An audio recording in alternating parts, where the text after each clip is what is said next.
Rugrats was one of my favorite shows when I was a kid. We didn't have cable when I was younger, but boy did I watch the heck out of it at my grandparents' house on the weekends, and I had some of my favorite episodes on VHS. The adventures of these toddling tykes have always been so endearing to me, and to many others as well, considering the amount of merchandise these characters got. Toys, books, a magazine line, and of course, video games. I did have some of these games growing up, but a good chunk of them still eluded me. I thought it would be fun to revisit my childhood with you guys once more and give all of these Rugrats games a try. Let's dive into this wild world together. No, not that one. Sorry, Tangy.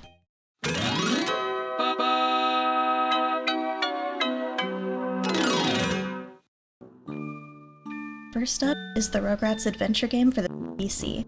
This is the only Rugrats PC game that I didn't have growing up, and boy was I salty about that. One of the other PC games had an advertisement for this one on the back of the box, and it taunted me. Time to see if I was right to covet. The game begins with the babies watching a Reptar movie in which aliens abduct all the world's children. Dee Dee promptly turns it off, stating that it's too scary for the little tykes. Not to worry though, they'll reenact it using Tommy's Reptar doll. You know, now that I think about it, this is a bit like giving a baby a Godzilla doll, isn't it? Angelica steals Reptar from the kids and throws him in the trash, and before the babies can rescue him, Stu takes the trash out back to be picked up. The babies must find a way to get outside and save Reptar. Jeez, how much trash does the Pickles family go through? The babies somehow all fit into one trash can unnoticed and make it outside, but they can't reach Reptar to save him from the trash monster Hubert. They get taken back inside by Dee Dee and the door is promptly locked. Now we have to figure out how to get back outside, how to reach Reptar, and how to scare away Hubert. From here, you can follow one of 3 missions. You'll have to complete all 3 to beat the game, but at various points throughout the story, you're able to switch between them. I chose to start with Lil's Reaching Reptar mission. As with most point-and-click games, I began my journey by exploring each part of the house, even if it seemed unimportant at first.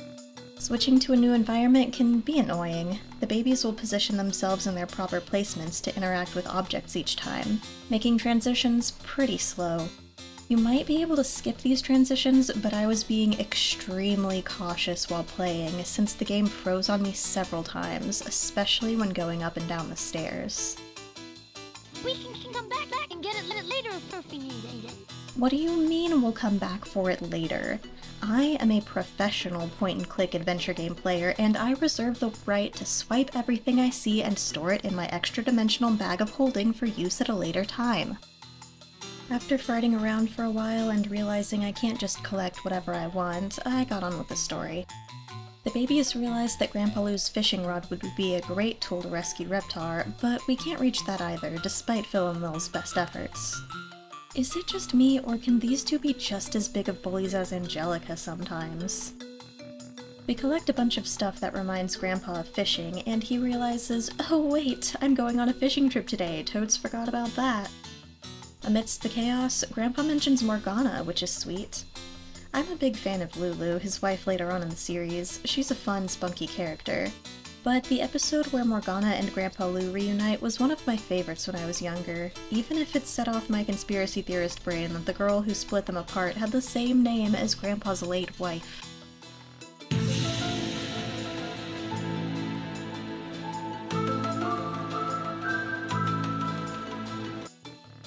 Not getting the fishing rod, we redirect and create our own, putting Grandpa to sleep and ruining his fishing trip to steal his teeth and finish our masterpiece. 1 storyline down, 2 to go.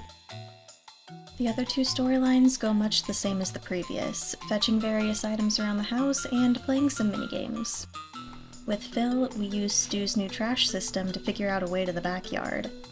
Yes, in the span of presumably just a few hours, considering that Dee Dee and Betty are still working on their bake sale creations downstairs, Stu has managed to build an entire functioning trash system in the Pickles house.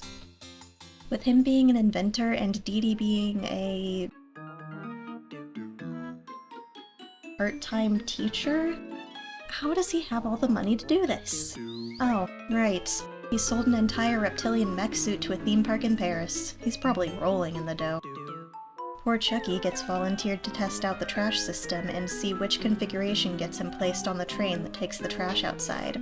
If you send Chucky to the wrong place, you have to go find him somewhere in the house, following sound cues to tell you how close you are. It's not charming. Luckily, the game must have known people would hate this, as they built an in-game method to skip it. The final mission is Chucky's, figuring out a way to scare Hubert. Get a cookie for Angelica in exchange for a monster book, and then find all of the parts throughout the house to make your perfect monster. Finally, put all the pieces on Spike and see if he'll scare Angelica. At last, we've reached the end and saved Reptar, right? Well, first we have to have an alien battle with Angelica. Of course, how could I forget? With the kitchen an absolute mess, Angelica takes the blame. All's well that ends well.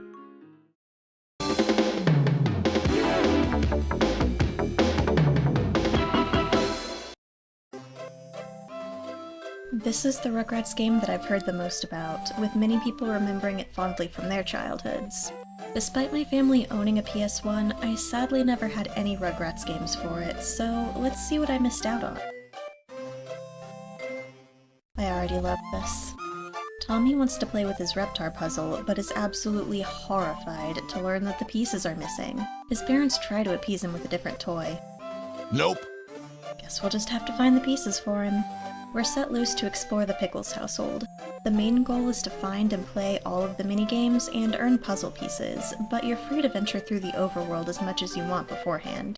As much as I love point-and-click adventure games, I think the process of exploring the house is much more satisfying here than in its predecessor. There's a lot of really important stuff for us to do around the house, as you can see. Once we find a minigame, we're sent to reenact an episode of the show. For example, here we play as Angelica trying to escape a spaceship. Oh, it's the freaky fish guy! I am not a freaky fish guy! Here, we defeat some spooky shadow monsters with our flashlight while wandering through the house at night.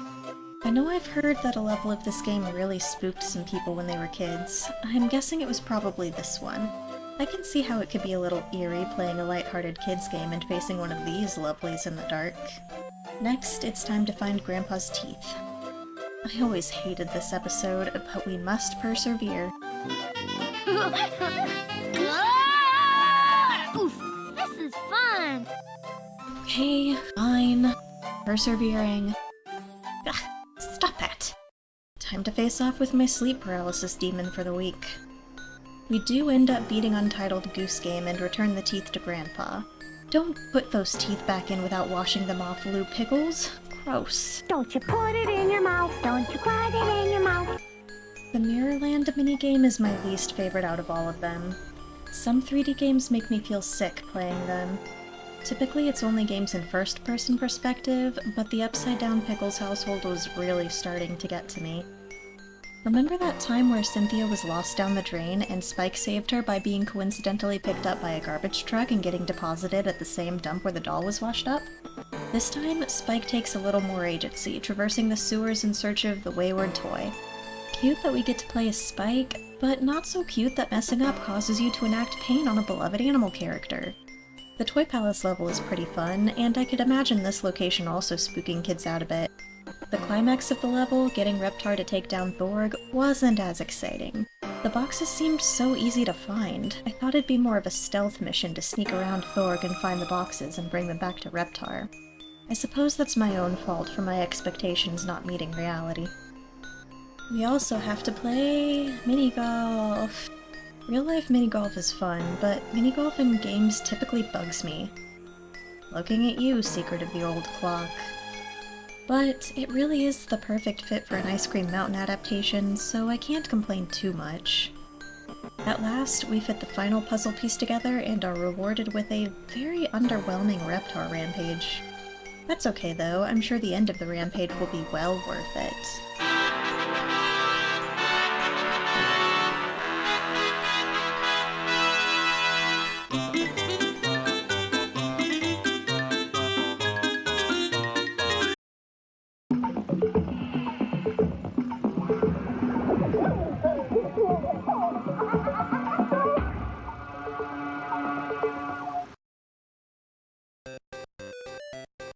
This one came out both on the original Game Boy and the Game Boy Color. I played the GBC version. A quick recap for those who haven't seen the film. Baby Dill is born to the Pickles family, and Tommy begins to feel neglected now that his parents have another child to look after. The babies go on a wild journey in Stu's new Reptar wagon, ending up lost in the woods with a band of escaped circus monkeys. They attempt to find a lizard who will grant their wish to send them home, and are thankfully found by their parents and a news crew. Is any of this relevant to the game? No. Despite playing through many environments from the movie, this game doesn't seem to follow the plot. In fact, it doesn't follow much of any plot except for a generic Find Dill. We'll be doing a lot of finding Dill throughout these games. Our journey begins in the basement of the Pickles household. Why? Because there was a scene in the movie in the basement? We managed to help Tommy escape his house, but not without some absolute suffering. You have to collect a certain number of items from each level before you can move on to the next. But the kicker? If you get hit at all, you lose all your items. And there's no weapons. And you can run out of time. So you better get good, scrubs. We gotta do a hitless run.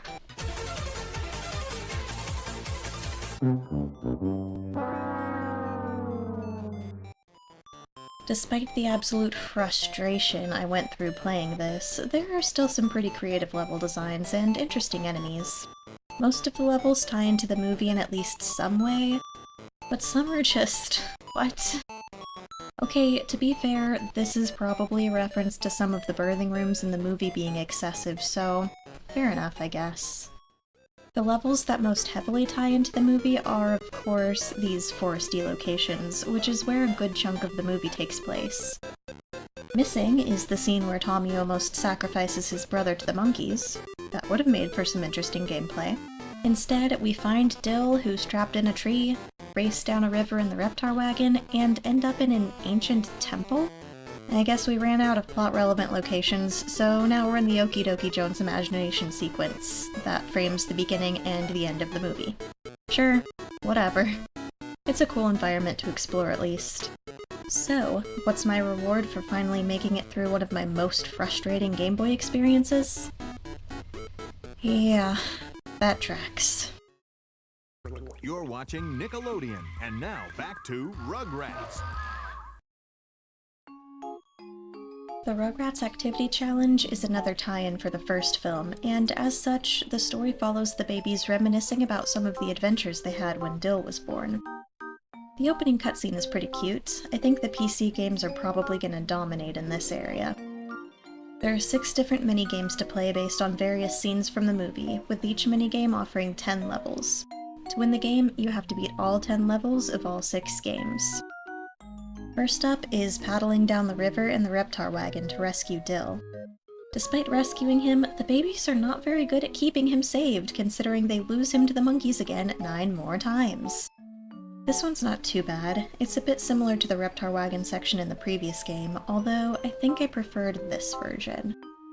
Each level you play of any of the minigames has a Cynthia doll you can find. If you grab Cynthia, you'll be taken to this bonus level with Spike dragging Shirley, Holmes, and Angelica through obstacles. Collecting these objects increases your ending score. Woo! I do so want more points to show off my elite Rugrats skills. Next up is a puzzle game. Angelica gets herself caught in an anti-gravity invention Stu concocted. At this point, I should just stop questioning Stu. He's in the top percentage of inventors. The babies have to put together some sort of Rube Goldberg machine to press the button and get Angelica down. I quite like this one. It seems like there can be multiple solutions aside from the intended one, so kids can really get creative with their setups. Plus, you can send things flying at Angelica and punch her in the face, which I'm sure is very cathartic for some people. That's 2 ways this game gives you to torment Angelica. The next challenge is a Reptar Rampage. What does this have to do with the movie, though? Hey guys, what did that have to do with our adventure? Well, at least they're self-aware. The Rampage is actually Baby's first rhythm game. It starts out very simply with only 2 keyboard keys to press, and it ends with 6 keys utilized. Despite the simplicity though, I actually found myself enjoying this activity. I think that has a lot to do with the songs. There are 5 total, meaning you'll play each song twice, and they're so corny and wonderful.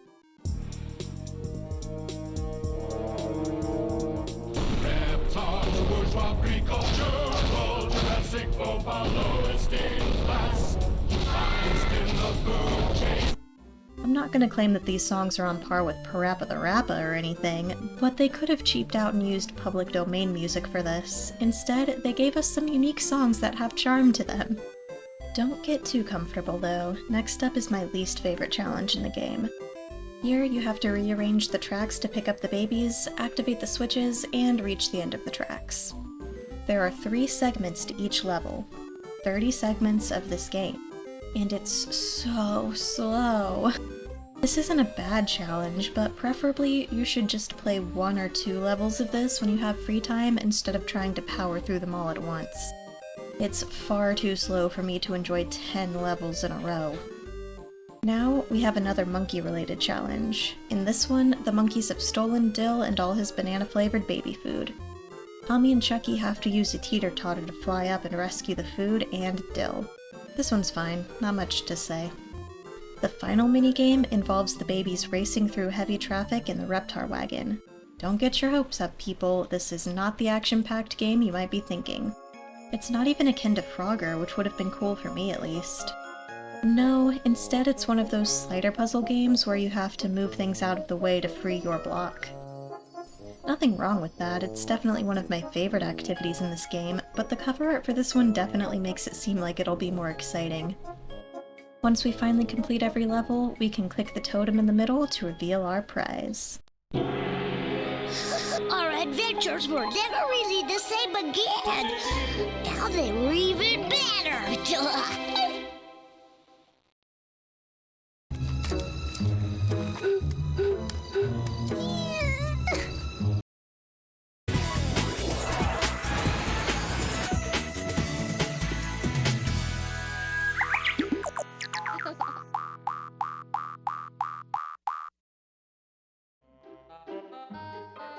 Alright, Rugrats does Mario Party. I know clone games tend to be pretty unpopular, but maybe this one won't be so bad. The premise here is that Grandpa Lou wants to play a board game with the kids, but of course he falls asleep.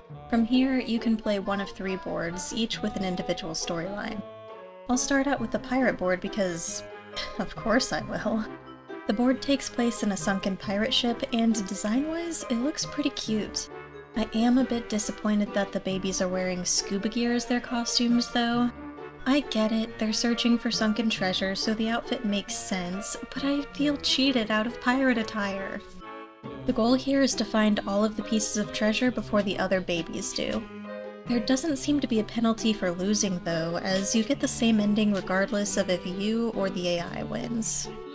Move around the board, get some cookies. Move some more, find some treasure.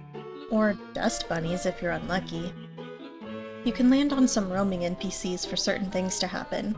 Grandpa gives the kids some more cookies, Susie will show you where a piece of treasure is hiding, and Spike will give you a free roll, meaning you can move to whichever space you want within the rattle's limit. If you get too sleepy, you get sent back to Tommy's bedroom for a nap. But immediately on your next turn, you're able to go back to any room on the board that you want, so it doesn't seem like much of a punishment. If anything, it could be strategically beneficial to get sent to take a nap, as you can quickly exit a room with no treasure and put yourself into a new one without having to traverse the whole board. Anyways, it's a bit uninteresting talking about board game mechanics, so let's move on to the other 2 boards. The temple board is similar in mechanics to the pirate one, in that you move about the board searching for treasures. This one features cooperative play though, with all of the players teaming up against Angelica as opposed to working against each other. In that way, it's absolutely my favorite. I'm not a competitive person, so I tend to enjoy cooperative games like this. The temple's design is pretty cool, although the board kinda clashes. The outfits, they spark joy. I had these figures from the movie when I was a kid, so seeing the babies wear these costumes for the whole board is a treat. Finally, let's talk about the Reptar board. This one is the most unique out of all of them, differing in gameplay quite a lot. It's also my least favorite. I'm sorry, I just found this one so boring. The babies have all turned into Reptars, which itself is a choice. And you circle around a cake trying to land on the portals to take you to different layers of the cake and collect a certain number of objects. Gone are the enticing elements of searching the board for treasure or making sure you don't land on an Angelica space so she'll snatch your earnings. It's pretty much just a roll the dice kind of board. Overall, this isn't a terrible game, but I think you're better off just playing Mario Party. At least there you get to beat each other up between turns. This just in from the First Kids Network. Your mission, find out who are the Rugrats. This much we know so far. Tommy Pickles, the ringleader. 15 pounds of pure diaper dynamite. Chucky, Tommy's accomplice. The playpen hasn't been built that can hold him. Angelica, the older woman. She's 3. Put them all together with Spike, the getaway dog, and you've got Rugrats, a real bunch of babies. So stay on the lookout every Sunday at 10:30, 9:30 Central on Nickelodeon. The noir episode of Rugrats has always been one of my favorites, so I was super jazzed when I played this game for the first time. The introduction is absolutely adorable and sets the mood perfectly. For me, Rugrats is at its best when they fully embrace the imagination of the kids and get really creative. Private Eye Tommy monologues for a bit before being approached by our ingenue, Susie, who begs us to solve the case of the missing Jack in Phil's Jack in the Box. I have some bad news. Someone's trying to frame Madame Lil. I didn't know why someone would want to hang Madame Lil on a wall. All I knew is that they shouldn't. Once we learn about our case, we'll be presented with 2 options: go to the park with Dee Dee or go to the hardware store with Stu. Brave man taking a whole gaggle of babies shopping with him. Each location has a different set of minigames to play, as well as a different informant. At the park, the little girl from Showdown at Teeter Totter Gulch has lost her teddy bear. Once you find it for her, she'll help you with the case. The hardware store has Dean, the cool toddler Angelica has a crush on. He wants to play hide-and-seek before helping out. Whichever kid you interact with, they are not sufficed with teddies or hide-and-seek. They also want Reptar bars before they'll tell you anything. To earn Reptar bars, you'll have to play minigames. In the park, you can rescue a baby turtle by pushing him towards the turtle statue in the center of the fountain. The next minigame here is helping Phil and Lil collect worms while watching out for glowing green bugs. Finally, you can help Chucky lead baby ducks back to the pond where their mommy is waiting. Watch out for Spike, though. At the hardware store, you can smack down stars at a dummy bear display to wake up the dummy bears. Next, we take control of Dill, who's somehow gotten control of a water hose. Squirt all the babies to get them to stay back so they can't reach you. Finally, Phil and Lil catch tennis balls in this shaking paint can thingy. This one makes me feel sick. No thank you. Once you have a Reptar bar from playing one of those games, take it to your informant of choice and they'll reveal that they were at the scene of the crime and they remember all of the clues present. When the crime scene was a public park or somewhere like that, this makes sense. But sometimes the crime scene is somebody's house. What do you mean you were at Angelica's house in the middle of a random weekday? Does Angelica even know you? Anyways, you'll have to pick out the 3 clues you think were at the crime scene. In earlier cases, you'll have 2 options to choose from for each clue. Later on, you'll have up to 5 possible choices. Finally, present your informant with 1 final Reptar bar to be given your 2 suspect choices, and determine who'd done it. The cases here are pretty simple since this is aimed at children. There's no Sherlock Holmes level deduction going on here. But it is nice that kids get to put the pieces together on their own. There are many different cases to solve throughout the game, such as missing crayons, a Sandy sabotaged sippy cup, and Grand Theft Auto. Once you finish all the cases, hard-boiled detective Tommy Pickles decides to close up shop for the night, but leaves us with this message. Babies will keep being babies. They can't help it. And some babies is just plain bad. Sooner or later, somebody's gonna eat somebody else's crayons or put something in their diaper that they shouldn't. Sooner or later, somebody's gonna need a timeout. And when they do, I'll be there. I'm Tommy Pickles, Private Detective, Pirate Eye.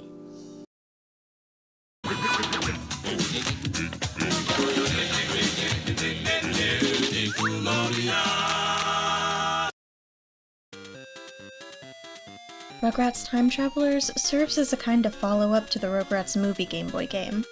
It has similar gameplay in that you explore platforming levels and collect items to complete each level. I think this one was more successful for me, but we'll get to that. The babies somehow have a time machine. I guess we'll just chalk this one up to another of Stu's wildly over-the-top inventions. Dill messes with the machine, and all of the babies get sent spiraling through time. It's up to us to travel through the various eras, rescue the babies, and find a way back home. The main hub of the game is Toy Palace, unfortunately lacking the giant robotic monkey, but abundant in creepy clowns. Thanks, game! Each of the babies has their own segment of the store that you'll get to explore before you set out on their rescue missions. Using the time machine, you'll get sent to various time periods, searching for either an object to send you to the next place or one of the other babies. The gameplay here is largely the same as in the previous Game Boy game, with the requirement to collect a certain number of items to progress, a lack of weapons or protective mechanism, and a time limit. The biggest difference, though, is that getting hit only makes you lose a single item.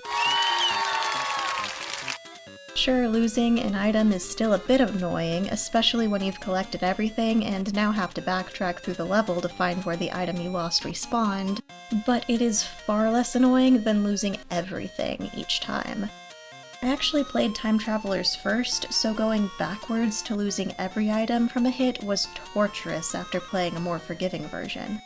The level designs here are pretty cute and creative.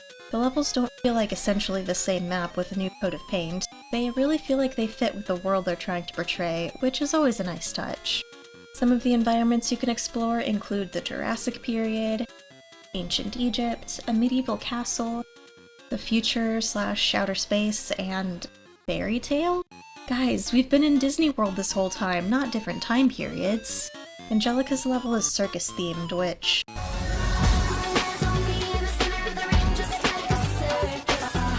yeah, as you can see, they play a little loose with what's considered a time period. In the end, we rescue all the babies and the time machine disappears. But not before trapping an alien with us in modern times. Oops. On the Lord, what hero, what Nick? On the Lord, what hero, what Nick, Nick? On the rickety low while living #1 Nickelodeon. Rugrats Studio Tour stars our favorite Rugrats characters, Larry and Steve, working at a film studio. Larry acts as a tour guide and Steve as a security guard, jobs that have suited them both quite well until now. Unfortunately, Stu, Dee Dee, and Grandpa Lou arrive with a beautifully modeled menagerie of munchkins in tow for a tour, and of course, they lose track of the children. More A+ parenting from the Pickles family. Dill somehow gets himself trapped behind a locked door, so it's up to us to help the babies find keys to unlock the door and save Dill. There are various parts of the set to explore, each with minigames to play where we can earn some keys. We'll start with Phil and Lil in Diapies of Thunder. Looks promising so far. Oh. It's just racing games. They're all racing games. Don't get me wrong, there are some racing games that I like, but I grew up in a car-obsessed family, and those are the only types of games they wanted to play half the time, so they get old to me pretty quickly. Let's take a look at the next set, which is pirate-themed. Now that's the type of pirate costume I was hoping for in Scavenger Hunt. Oh, even Mr. Friend has a pirate-themed outfit! Adorable. Explore the environment, find treasure, avoid Mr. Friend. Pretty self-explanatory. But this section in particular is really where the weirdness of the controls come into play for me. It might not come across very well through the footage, but diagonals are kind of hard for these characters, so you'll sometimes have to stop and make little adjustments so they're facing the right direction for a jump. Susie's the star of Yeehaw Land. Here, we do some sharpshooting, and then hunt down gold nuggets in a minecart. On to Outside Space, where we have another platforming section as we traverse through a spaceship collecting Reptar bars and zapping Mr. Friend. The platforming here is better than in the pirate level, since you're mostly locked to side-scrolling. Mostly. We also get access to a doom buggy here, where we rescue little alien guys. We still have some minigames left that we haven't finished, but we have enough keys to open the door, and to be honest, I'm ready to move on. So let's put all the keys in place and go rescue Dill! Whee! Way to go! You did it! Nothing can stop us now! Whoops, except for the high-tech space-age backup security door. Stu, what are you doing? Making chocolate pudding. It's 4 o'clock in the morning. Why on earth are you making chocolate pudding? Because I've lost control of my life. Luckily, we had some extra keys, and on our third try, we managed to pick the right lock. Dill still manages to escape our grasp, so we've got some more exploring to do. Angelica steps up as Shirley Lock Holmes, which is just so cute. Detective Angelica explores a graveyard and a haunted house. I'm impressed, but getting to your little bald friend from here will be a much greater challenge. You don't stand a ghost of a chance.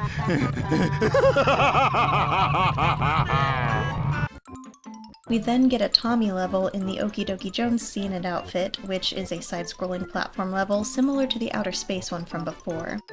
Then we have a final chase scene where the babies in the Reptar wagon run away from Reptar himself. We meet back up with the Pickles, and Angelica tries to tell the adults about the adventures. Now, Angelica, the kids have been here the whole time. Wow, you guys are worse than I thought.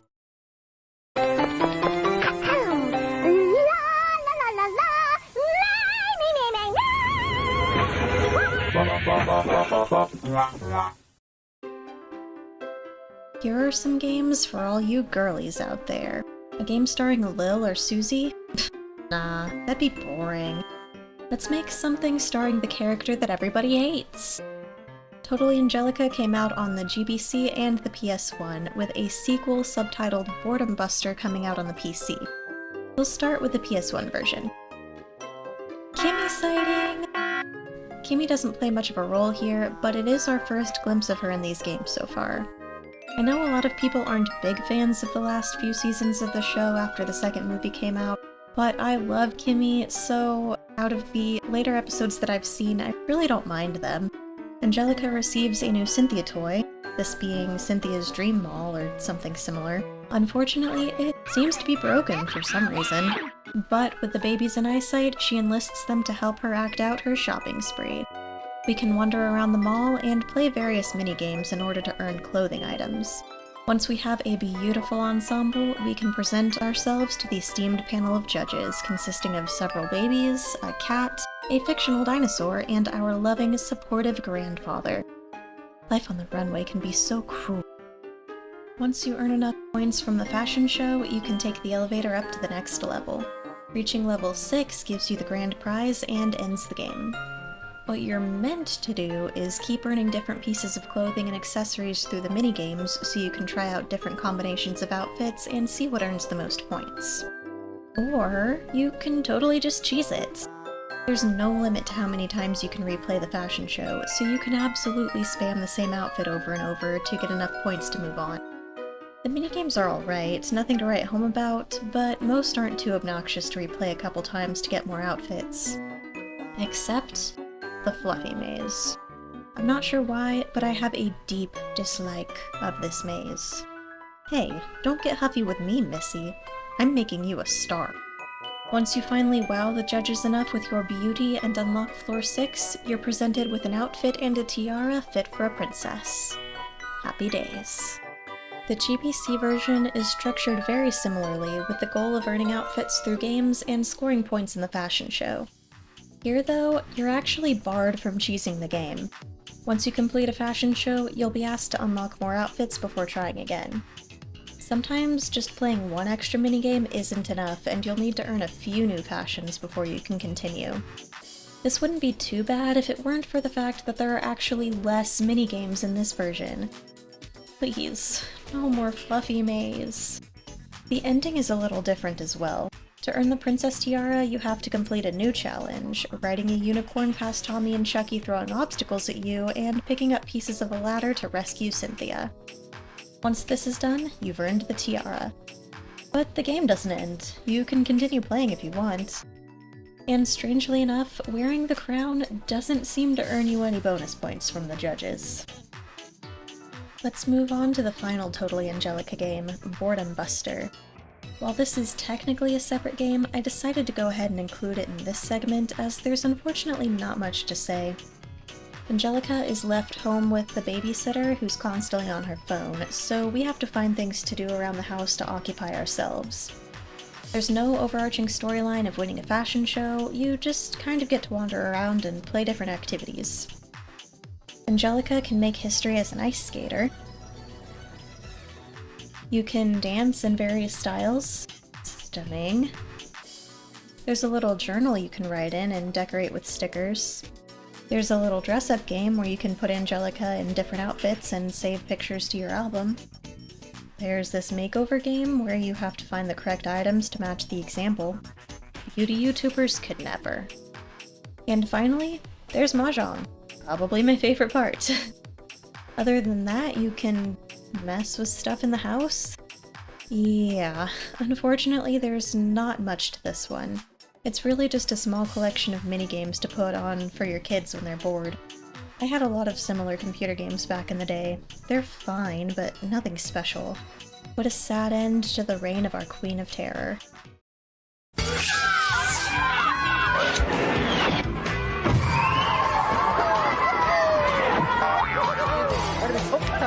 Pardon me, excuse me.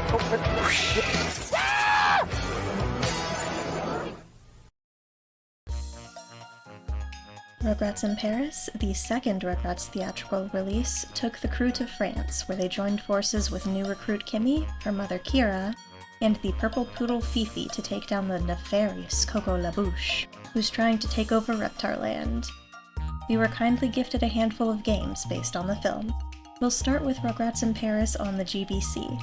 Much like the film, the goal of the game is to get to the church to stop Coco LaBouche from marrying Chaz Finster. Sorry, spoilers for this 20-year-old movie. In order to make it to the church, we first have to navigate our way through the theme park. We'll earn tickets through carnival games in order to ride the rides of the park and make it all the way to the princess's volcano. Once you get to the rides themselves, you can pick which baby you want to play as. It's nice that you can pick a different one each time. I do enjoy playing as my favorite characters, of course, but swapping between the kids for variety is fun sometimes too.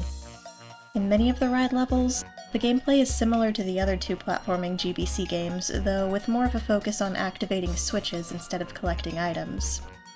For example, this futuristic level has you navigating an almost maze-like environment to flip switches and gain access to further areas. What does a futuristic sci-fi level have to do with Reptarland? I guess we only saw a few rides in the film, so they had to fill in some things on their own. One of my favorite levels has got to be this Egyptian-inspired one. Here you have to solve mirror light puzzles to find your way to the exit. Oh look, Ooey Gooey World, an actual environment from the movie.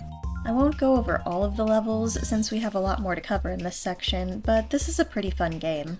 Honestly, if you're going to play one of the GBC Rugrats games, I think this is the one I'd recommend. A lot of the things that bugged me about the other two GBC platformers have been improved here, and of course I love the theme park setting. Once we get through all the other rides, we make it to the Princess's Volcano and finally to Notre Dame Cathedral to touch the correct gargoyles and stop Chaz's wedding. Dang, Coco must have some friends in high places if she's able to get Notre Dame as her wedding venue last minute. I know she's the villain, but good for her. The next game in our lineup came out on the N64 and the PS1. I played the N64 version. Similar to the previous game, the ultimate goal of this one is to earn enough tickets by exploring Euro Reptarland. This time around though, the tickets will earn us access to the Reptar control helmet so we can take down Robo-Snail, who's holding the princess hostage. No more stopping weddings for us. I just can't get over how beautiful these characters look in 3D. Truly inspiring. You can choose which baby to play as, and then you're given free reign of Reptarland. This game does have tank controls, which aren't the best, but given that you're just running around a theme park, they really don't feel that bad here. The controls definitely feel better to me than the controls in Studio Tour, for example. There's a huge overworld to explore with different themed areas to travel between. There's the main hub, which has a baseball game as well as the Ticket Redemption Center. Ooey Gooey World gets its own section. Reptar Island is kind of jungle-themed and contains the volcano. The Princess Theater presumably hosts the theater where the kids watched that princess show. It also contains the Chuck E. Chan minigame. Finally, there's an entire section dedicated to mini golf. Yay! This section also has a secret backstage area, but we'll get to that later. The main method of earning tickets is by finding the various rides and carnival games scattered throughout the park and playing their respective challenges. There are aiming challenges, bumper cars, skee ball, whack-a-mole, lots of carnival-style games that go well in a theme park. There are other methods of getting golden tickets besides the games. In the Ticket Exchange Center, you can exchange red tickets for various items. There are 4 puzzle pieces to purchase, each with a different puzzle to solve to earn a golden ticket. This frog earns you a ticket too when you complete its fly-catching minigame. The final way to earn golden tickets is by going back to that not-so-secret area I mentioned before. The backstage area is where you'll go once you earn the Reptar helmet, but it also houses the other babies. One by one, a baby will show up asking for an item available for purchase in the prize center. When you bring them the object, they'll give you their ticket. Gee, thanks for all the help. I can see that saving the princess is a high priority for you. Once you finally get enough gold tickets, you can use the helmet to take control of Reptar and take down Robo-Snail. I said you can take control of Reptar and take down Robo-Snail. Ah yes, very congratulates. Finally, let's take a look at Rugrats in Paris for the PC, which was always my favorite Rugrats game. We get an adorable cutscene with the babies flying off to Paris. The kids get to Euro Reptar Land and are confronted with Coco LaBouche, who accosts the babies and abducts Chucky's Wawa. Angelica uses the confrontation to sneak away through the sci-fi teleportation tube. This will become important later. The babies must band together with Kimmy to explore Reptar Land and find where Jean-Claude is hiding with Wawa. This game has a similar setup to the other two in that you explore Reptar Land and ride rides to progress. First up is Ooey Gooey World with Kimmy. Navigate Kimmy to the end of each level and avoid the ride vehicle becoming overly slimed. Much like in the Rugrats Activity Challenge, there are 10 levels for each ride. These developers have quite the obsession with the number 10. The Ooey Gooey World level is fine, but I did have to replay the opening bits of this game several times due to technical difficulties, so I was quite annoyed with it by the end. Finishing this ride gives us a key to the underground passages of the park. Here, we can collect glow sticks to help light our way, although there's really nothing dangerous down here to worry about. I always found this area eerie and just a little sad. All these broken, abandoned ride vehicles and animatronics. It's somber, but I love it down here. It's so quiet and primordial out here. We run into a computer system and our lovely Angelica. The teleportation tube led her to Coco's office, so now she can broadcast herself to TVs around the park. She demands bonbons for help getting the passcode to open a new area. We can find a box to allow us to reach the controls for a lift and gain access to another section of the park, this one containing the next ride. This time, Dill loses all his stuff in what I think is a nod to the Mad Tea Party ride at Disney. Once we navigate through and collect Dill's toys and some bonbons for Angelica, we earn a shovel. The shovel lets us access the other side of the underground, which has even more eerie imagery. Here, we have to unblock this pathway, and then we find another Angelica screen and our path blocked by a hole in the front of the escalator. We'll have to return later. Back at the other computer, we give Angelica her bonbons, and she gives us the passcode to unlock the next area. Apparently, Coco's ninjas don't really care much about stopping us, so that's nice. Here we have the Chucky Chan level, which is a computer game within a computer game. Yeah, Chucky Chan is Breakout. I will say that the Chucky Chan level in the N64 game is a better representation of the movie scene since you're kind of doing some actual martial arts, but I won't lie and say I hate playing themed Breakout. Chucky earns his black belt, which proves to Angelica that we're cool and awesome, I guess. We can now go back to the blocked off area from before, and the gap to the escalator will be gone. In the next area, we get our volcano minigame. Tommy must traverse upwards throughout the volcano while avoiding tripping hazards and running from the ninjas, who apparently now care about our presence. This was always my favorite minigame to play. Finally, we're able to reach the backstage area where Jean-Claude took Wawa and battle it out with Robo-Snail to retrieve Chucky's bear. So once again, the day is saved! I'm pretty impressed with the Rugrats in Paris games, a much more solid lineup than the Angelica games, no?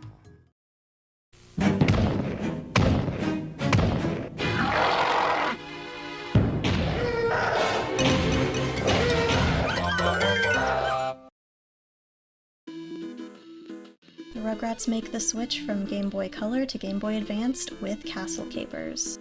Stu's inventing frenzy has led him to build an elaborate playset in the backyard with several themed areas.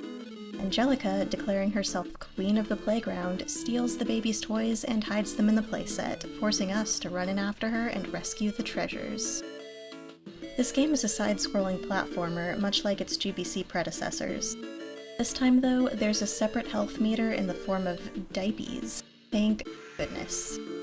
You have a weapon collectible that can be used to distract enemies so you can walk by safely, although it's often easier and faster to just jump around them. Each themed area has 2 main stages and an Angelica boss fight, which we'll get to later. Throughout your journey, you have the chance to find 2 other Rugrats hidden in the stage to help you out.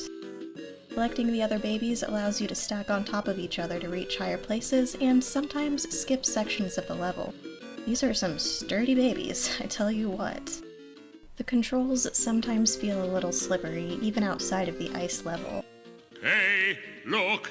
It's some kids on the ice! What's a dinosaur to do when there's kids on the ice?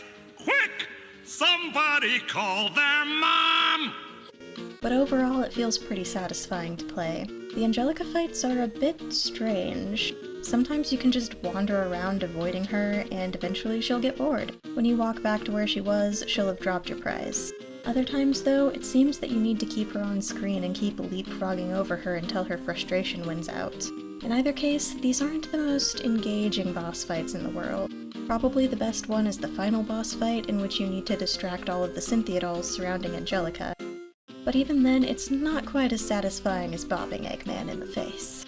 Let's take a look at some of the worlds that Stu invented here.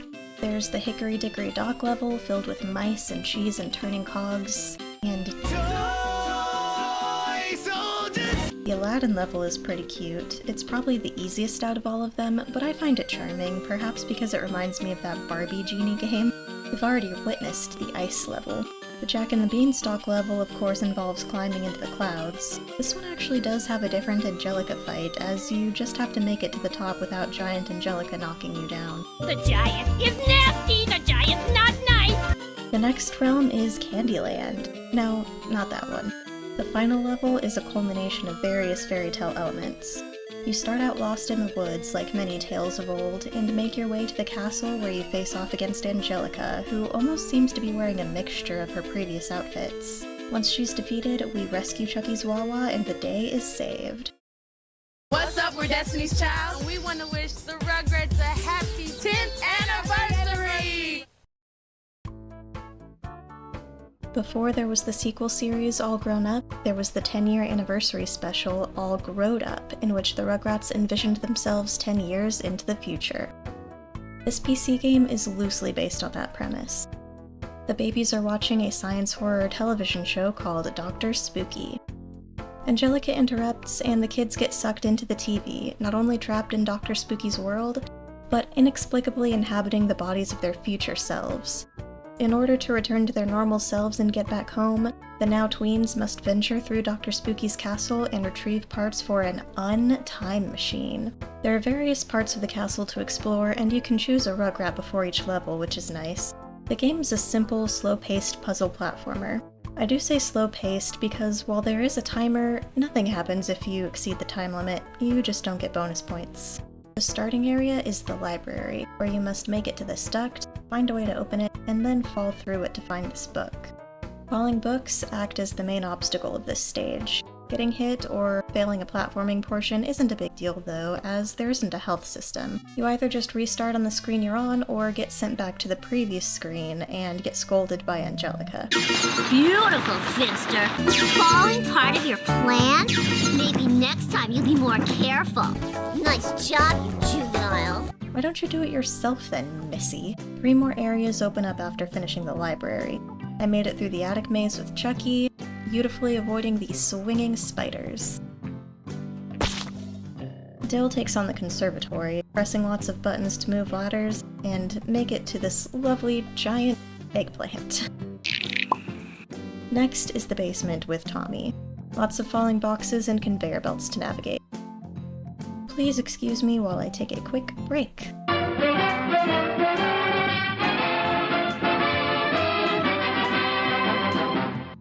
Alright, let's get back to the game.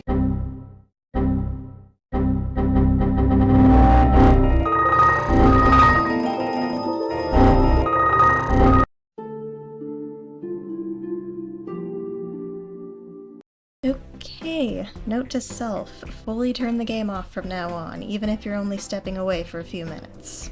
I did have to start this level from the beginning with the timer reflecting where I originally glitched out, but luckily all the puzzles I'd solved remained completed, so all I needed to do was quickly run through this level again. The final level is the most complicated.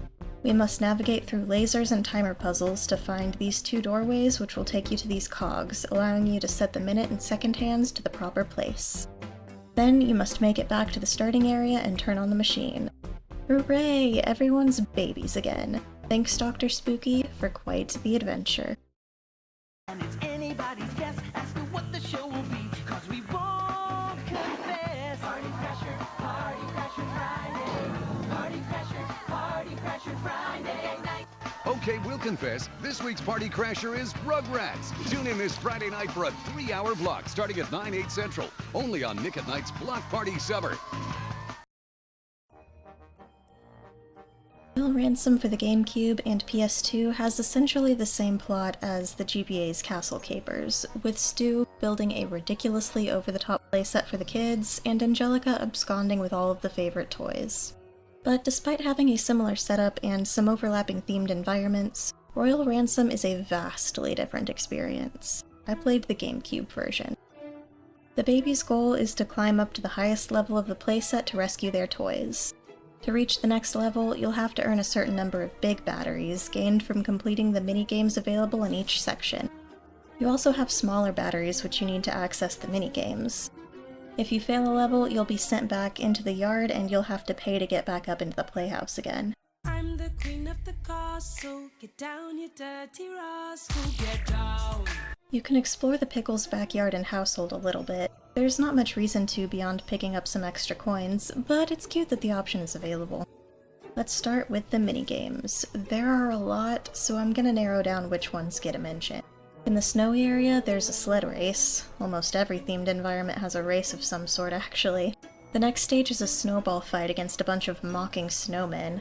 And finally, probably my favorite of the snow-themed stages, is a minigame in which Kimmy has to traverse the world finding parts to construct a snowman. We have some jungle-themed stages. In this one you have to capture a bunch of baby monkeys and bring them to cages, and in this one you have to bring papayas from one location to another. Many of these stages have this magic guide ball to help you know where to go next. Most of the time you can ignore the guide balls and figure things out for yourself, but there are actually occasions where you have to follow this dang ball. We'll get back to that later. The jungle levels are where I saw my first instance of glitching in this game. That's me in the corner. That's me in the spotlight. Here we have kind of an Agrabah-esque level where you have to navigate through this town finding gems. I'm definitely fond of the more casual exploration-based levels. Not that I would want all of the levels to be like this, but it offers a nice change of pace. Ever wanted to play an FPS game where your ammo is camel spit? Yeah, me either. It's not that bad though, and the second half of the stage is back to platforming, which is much more my speed. What does Halfling Rogue think of these clowns? Shig, thanks for all that. At least there's one minigame in the circus world where the clowns aren't taunting you. In this dino-themed level, we have to find an egg and then fly a pterodactyl to the nest where the egg belongs. This one's pretty fun. The dinosaur levels in general are pretty fun actually. In the next one, you have to ride what kind of looks like baby Sharptooths around hunting for bones. The dino controls take a second to get used to, but it's pretty satisfying to go stomping around. Off to space, where we have to capture a bunch of mice in a vacuum and deposit them into this contraption. Riding this doom buggy to collect cheese is not quite as up my alley, but it's a pretty easy one. The Holy Pail in concept should be my favorite level of this whole bunch. It has a huge world to run around and explore at your own pace, secrets to find, and a fantasy fairy tale theming. In practice though, it's kind of a frustrating experience. This is the level which heavily utilizes the guide ball. You cannot lose track of this guide ball throughout the level, even when it appears in locations that flabbergast you a little. Even if you know beforehand where the holy pail should be, the game won't let you find it unless the guide ball leads you to it. This makes what should be a fun level into kind of a tedious chore. It's not horrible by any means, it would just be much more fun if you could explore at your own pace instead of babysitting this orb. In the final level of the game, you ride a catapult, find buttons to bring down gates, and then shoot down doors to get closer to the big bad queen. I'm not overly fond of this one. Thematically it's pretty fun, thinking of yourself storming the castle to rescue the toys. But as far as gameplay goes, having to drive around slopes and narrow ledges in a rickety vehicle is not my favorite. The very ending shot is also an annoyance for me. Maybe I'm just terrible. Actually, for sure I'm just terrible. But if I'd had this game as a kid, it would have taken me forever to make this ending shot. Oh well though, at least our coup was successful. Ice, cold, neon. Light, no, cold. Cool, keen, dick. Nickelodeon! I was a pretty big fan of L. Frank Baum's Oz books growing up, so the Rugrats having an interpretation of this world of course appealed to me. How do we get to Oz? Or, as the babies call it, Odd? Angelica spins the babies so fast on the merry-go-round that it loses control, causing it to get swooped up in a tornado. As you do. The kids all assume different roles from the wonderful Wizard of Oz. I chose to play in single-player mode. I know I'm not playing this with friends, no need to pretend otherwise. In order to get back home, you must help your chosen Rugrat navigate the various lands of Odd, find all 4 pieces of the golden ticket, and make it to the Marigold City to see the wizard, who will surely send you back home. Oh yeah, I'm sure it'll be as simple as that. Depending on which baby you'll pick, you'll start in a different area of the map. Kimmy starts in Munchin Land, filled with sweets to make the Lollipop Guild proud. Other areas are the Forest, a forest filled with some interesting creatures. The Grode, an orchard of anthropomorphic plants. The Cornfield, which is farm. And Marigold City, the game's equivalent to the Emerald City.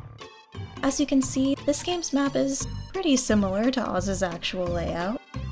The goal is to make it to all 4 areas and find their ticket pieces so you can access Marigold City. To enter the other 3 locations outside of your starting area, you'll need 25 golden pacifiers. As many board games go, each turn starts with a spin. If you land on a color, you'll go to the next space of that color. There are 3 other types of rolls you can get. Susie will give you a random item, we'll go over those a bit later. Angelica will demand compensation from the babies or else she'll mess with them. And the Flying Cynthias? We'll get to those later too. You can earn pacifiers either by landing on pacifier spaces or by landing on tornado spaces to be swooped into a minigame. Each area has pretty much the same handful of minigames to play, rethemed to match the land of Odd you're currently in. They're all pretty simple, such as Simon Says, a puzzle, a maze, and a race against Angelica to collect the most items. The spring spaces cause you to spring forward or backward. Both the treasure chest and the mystery bag spaces act similarly to a Susie spin, giving you a random item. Now that we've seen all of the space types on the board, let's look at the items you can earn. There's the Tin Woodsman's Heart, which cuts the number of pacifiers you need to enter an area in half. The Scarecrow's Hat allows you to earn double the pacifiers from minigames. The Lion's Courage pin protects you from the Flying Cynthias, who will try to fly you to a random location around the board. The Good Witch's Kiss protects you from Angelica. If you don't have a Good Witch's Kiss, and you choose not to pay Angelica in pacifiers, she can take a random object from you. If you don't have an object for her to steal and you refuse to pay her, I think she might snatch one of your golden ticket parts. To be honest though, the game is so generous with these prizes that neither Angelica nor her Cynthias were an issue for me at all. Although Kimmy begs to differ. Now that we've collected our 4 golden ticket pieces, it's time to head to Marigold City. We just have to navigate the board a bit more to reach the Wizard's Palace. That wasn't so hard. You wanna go home? It's that confident, mean old witch, isn't it? Tell you what, I'll send you home if you bring me her broomstick. That'll stop her once and for all. Yeah, I'm sure we all saw this one coming. We have to go back around the Marigold City board and collect the pieces of Angelica's broom. Before we get to that though, can we talk about Angelica for a second?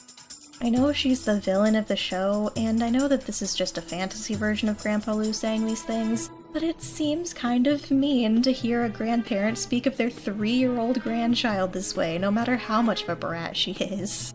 Thanks, Susie. I definitely needed the pacifier doubling hat right before the final turn of the game and when I'm already filthy rich. We turn the broom over to Grandpa Wizard, and he puts all of the babies aboard a hot air balloon to send them home, including the evil witch he was just haranguing. That was fun, but it's good that they all woke up from this weird shared dream of theirs.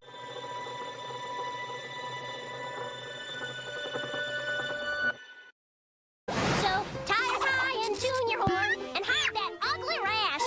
Places, please! It's time for SpongeBob's Nicktoon Summer Splash! Howdy! It's Rugrats Day, so let's get this splash started! This, along with Tiny Toons Wacky Stackers, was one of the 2 games I got when I was first gifted my GBA as a kid, and the GBA was the first console I had that was just mine. Don't worry though, I can be unbiased about it. I never had rose-tinted lenses for this one. We get a slideshow rendition of the opening theme, which is pretty cute, and then we're told the story. You, as an unnamed entity, have been invited to the Pickles household to play hide-and-seek with the babies. And that's it. You go to a room, find a baby, and play a minigame. The cookies at the top of the screen act as your chances. You earn extra chances from performing well on minigames, while you lose a chance if you perform poorly. I do think it seems like there's a bigger margin for losing cookies than gaining them. Let's take a look at some of the minigames on offer. We have mash buttons real fast, or as I like to call it, getting Spike sick from eating and drinking too quickly. Somebody call a rescue, the Pickles are poor pet parents too. You have some catching activities. Ooh. What are the logistics of this? How did Dill manage to get all of these bones while sitting in his high chair? Why is he pelting Spike with them? How many licks does it take to get to the Tootsie Roll center of a Tootsie Pop? The world may never know. Oh, the Rapids and the Reptar wagon again. Very creative, guys. There's a few minigames with similar premises here where you press the correct button that correlates with the matching image, or in this case, the one with the non-matching image. Oh, do shut up, Tommy. I don't see you properly learning your rights from your lefts. This one actually might be my favorite puzzle out of the bunch. It's not super special or anything, I just found it enjoyable. This group is one I'd like to dub Stolen from Better Games. We've got Eats a Pizza and Messy Memory. And hey, is that the Chaos Emerald Maze? Obviously most of these minigames aren't that unique and have been done before, but these 3 in particular really made me think of their counterparts from other games. My final puzzle is this flip puzzle, which is a little different compared to some of the pretty simple games we've been gifted thus far. We are rewarded with this ending screen and the promise that we can play all of the minigames again at our leisure using our last password. A fitting end to this epic tale. Ready? We're back. Based on the 3rd Rugrats movie, Rugrats Go Wild was released for the PC and the GBA. Let's talk about the PC game first. Our narrator is Susie, and she tells us an abridged version of the opening bits of the film. The crew plan on going on a relaxing vacation, but unfortunately get caught in a storm and land on a presumably deserted island. Branching off a bit from the film's story, Tommy, Chucky, and Kimmy wake up on the beach together and decide to track down Nigel Strawberry to help get them out of this mess.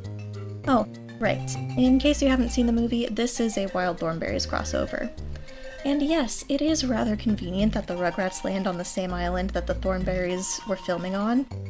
Don't question it. We can start off by exploring our small bit of island, collecting fruits which replenish our health meter, and gushy balls we can use as weapons along the way. What are these gushy balls, you might ask? I think it's probably best if we don't know. Our exploring won't yield much progress though, not until we contend with the monkeys. We have to make our way through this maze of projectile-throwing primates until we take them all down with gushy balls.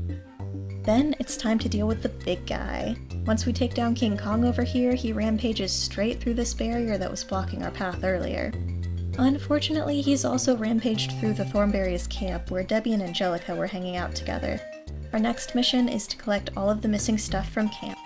Are you looking for that stuff? Yeah! Are you looking for that stuff? Gee, Debbie.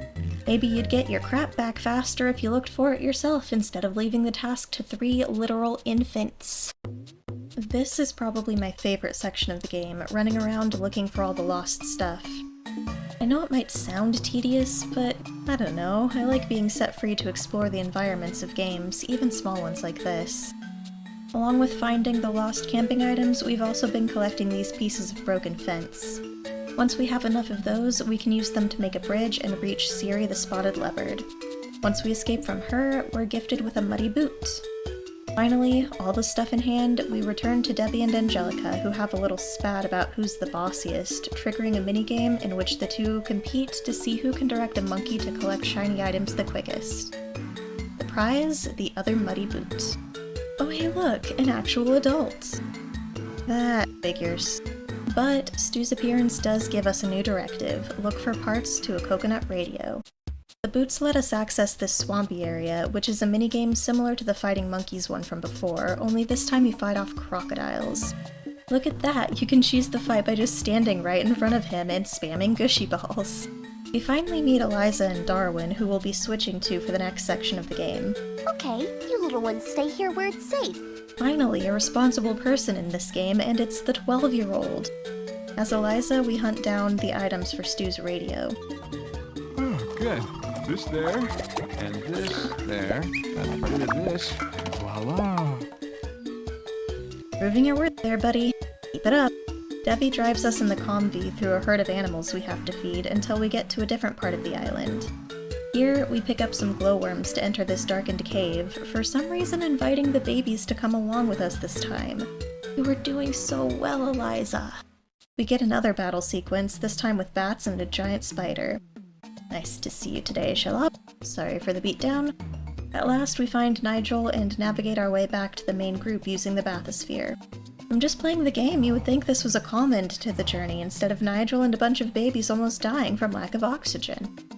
Let's move on to the GBA version. It starts out much the same, with Susie narrating how we ended up in this mess, but this time without Cree Summers' voice acting.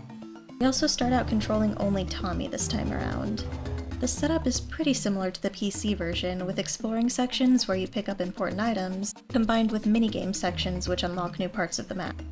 Once again, our first activity is the monkey fight, although we're hitting monkeys while platforming through trees this time instead of walking through a maze.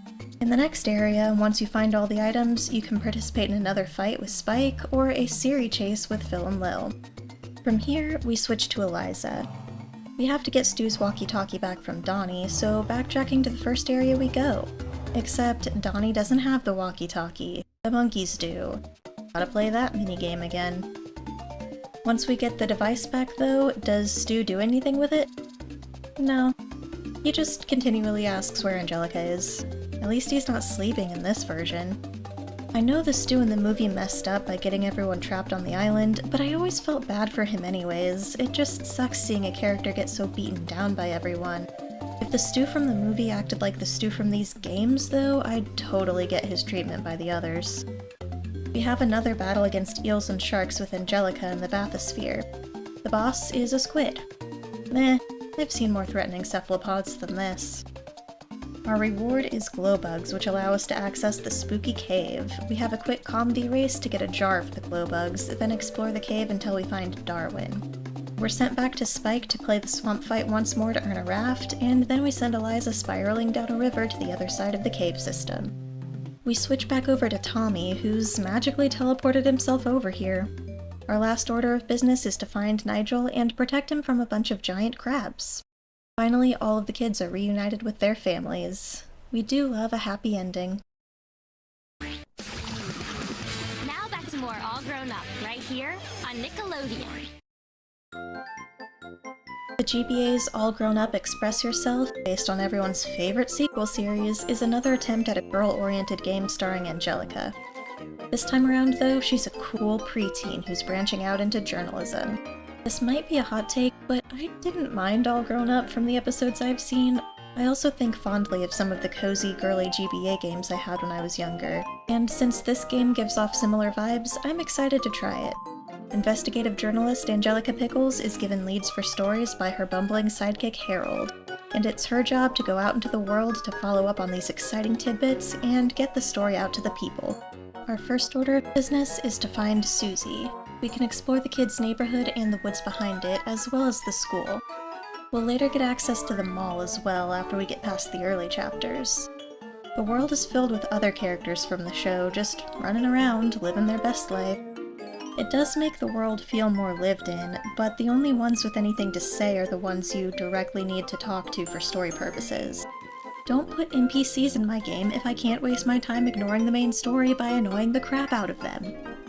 Anyways, back to the story. Once we find Susie, Angelica asks her about her singing opportunity, but Susie responds she'd rather not talk about it. Immediately after, we get a call from Harold saying that Susie was scammed and Tommy was seen talking with the scammer. Throughout the game, you'll see that Harold just happens to know everyone's business. Move over, Isaiah, there is a new top informant in town. Tommy refuses to talk to us about the scammer because first, he wants to play volleyball. My thoughts exactly, girl. There will be someone in every chapter who simply won't talk to you until you play volleyball with them. Doesn't matter how inane or dire the circumstance. Need to know the secret somebody told me? Volleyball. Need to know where somebody's hiding out? Volleyball. My brother is careening out of control in a raging river of death and you need me to lend you Spike so he can track him down? Volleyball. I wish I was kidding on that one. So, track down the ball and then promptly beat Tommy's booty. After this, it's off to the woods we go to stalk the scammer. Once we follow her for long enough, Angelica will call the police. Afterwards, we have to track down Kimmy, who wants us to find Susie and encourage her to play at the Java Lava despite the scam. We end the chapter with a minigame, one part Simon Says, one part rhythm game. Each chapter ends with Angelica's news article on the situation, complete with stills from the episodes the chapter is based on. Chapter 2's mission is to get Lil to stop snubbing Phil. We finally accomplish this by finding a picture of the twins as babies that Phil somehow lost in the woods. But first, we have this dress-up minigame with Lil. You know in RPGs where you'll wear a completely disastrous outfit because of the boosts that each item of clothing gives you? Yeah, Lil's outfit choices are giving that kind of energy. Next up is the Z storyline. You know, where Kimmy starts hanging out with a bad boy and Chucky is not having it. This chapter actually glitched out on me and wouldn't spawn my volleyball. I wasted so much time running around the map thinking it just spawned in the wrong place to no avail. Luckily, it didn't take too long to replay up until that point, and this time the ball was right where it should have been. Chapter 4 has Tommy, Chucky, and Phil getting lost on a river rafting trip. I'm starting to think the developers of Rugrats games have an obsession with raft minigames. After Dale callously ignores his brother's plight in favor of sports, he reveals that he doesn't even have Spike. What the heck, Dill? Come on, keep up, old man. The next chapter finally lets us access the mall. We have to figure out who Chucky has a crush on. What does this puzzle have to do with Chucky's crush on Nicole? Nothing really. They just needed a minigame for this chapter, and I guess their best excuse was showing a pic of Tommy and Chucky to Nicole to make her confused about who Chongo is. Wait, is that Shlomo? Grandpa Boris's rival? Congrats on the cameo, buddy. Next, we have Tommy monetizing Dill's inventions. Excuse me, Dee Dee, your son has run away from home and his letter explaining this is sitting right next to you. Gonna do anything about that? Didn't think so. We managed to find Dill, and Angelica offers to advertise his inventions in her paper. Yes, it is rather jarring how helpful and friendly Angelica is in this game. All grown-up Angelica is certainly less bratty than her toddler counterpart, but this Angelica is downright pleasant. The final two chapters act as a sort of two-parter. They follow the plotline of Angelica's 13th birthday, where Savannah plans her party for the same time as Angelica's. We have a little dance party for reasons. And once we've gathered all the information we can, we're able to confront the person we think is responsible for the party's sabotage. I wonder who it could be. There are so many it was Harold. Obviously, it was Harold. But Angelica forgives his transgressions and they all live happily ever after, but not before a La Mulana-like grand exit. Before we wrap this one up, I would like to point out the bonus features available. You can set up a little profile for yourself and also one for your best friend. There's a to-do list you can fill out with these cute little icons. Apparently there's link cable functionality.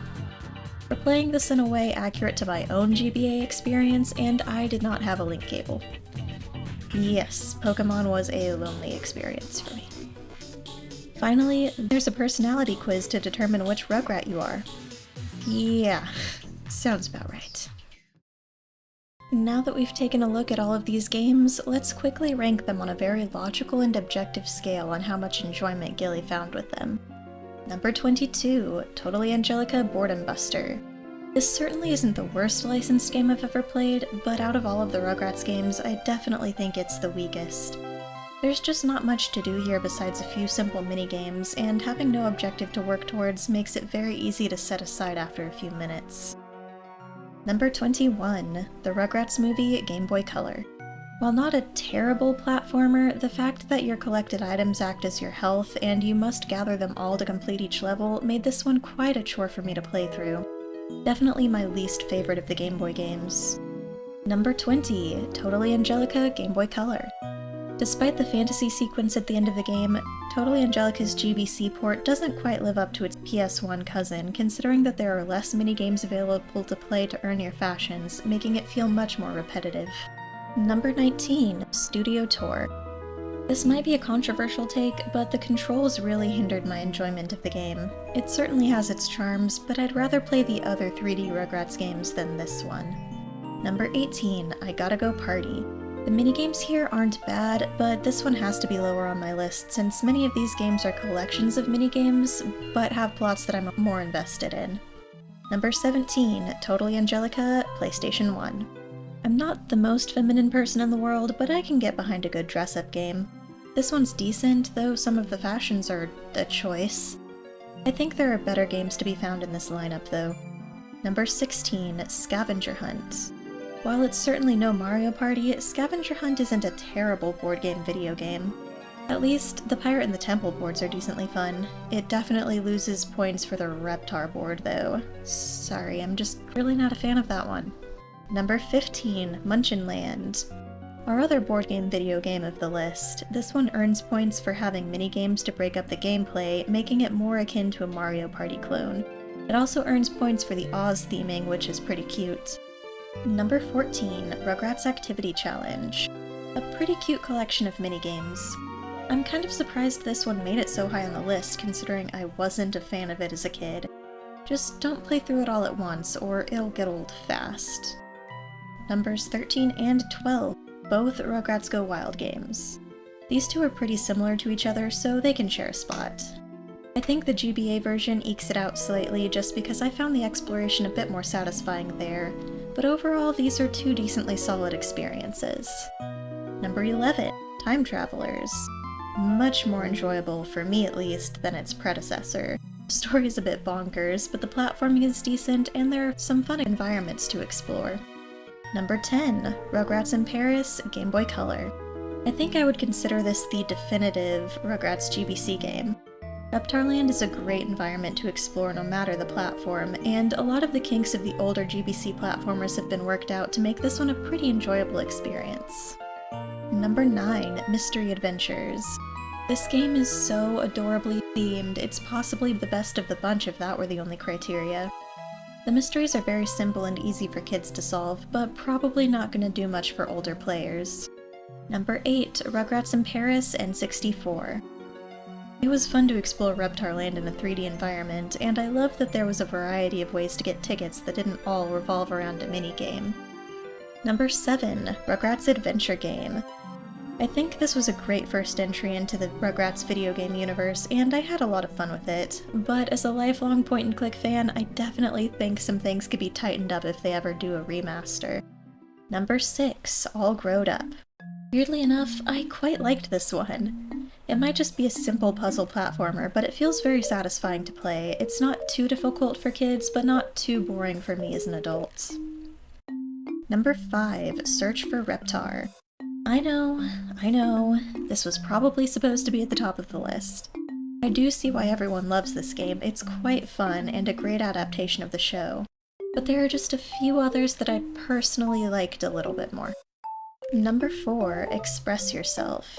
Even though I didn't have this game growing up, playing it felt like meeting up with an old friend. The music, the sound effects, the graphics, the gameplay, everything just felt so nostalgic and so like other GBA games that I loved when I was younger. Number 3, Rugrats in Paris PC. With probably still my favorite opening cutscene to any of these games, a moody underground area to explore, and Angelica speaking to us through security cameras like a sci-fi character, this game makes me feel like a kid again. Perhaps I praise this one too much because of my nostalgia, but hey, I did stop myself from giving it the first or second spot, so I can show some restraint. Number 2, Castle Keepers.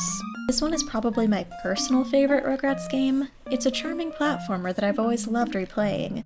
And number 1, Royal Ransom. That's right, I'm deeming Royal Ransom as the best Rugrats game. While I personally prefer its 2D platformer counterpart, I have to admit that Royal Ransom will probably be most people's pick of the two, and for good reason. There's so much variety here that even if you find yourself not liking one section too much, you'll definitely be able to find some part of the game to enjoy. Congrats to Royal Ransom for winning my very professional Rugrats game ranking. I'm pretty impressed with a lot of these games. While they're not masterpieces, I think they prove that licensed games can be enjoyable, even if they are quick cash grabs. Thank you all so much for joining me in this spiral of insanity. I am aware of Adventures in Gameland, and I probably will play it at some point. But for now, I think I am all Rugratsed out.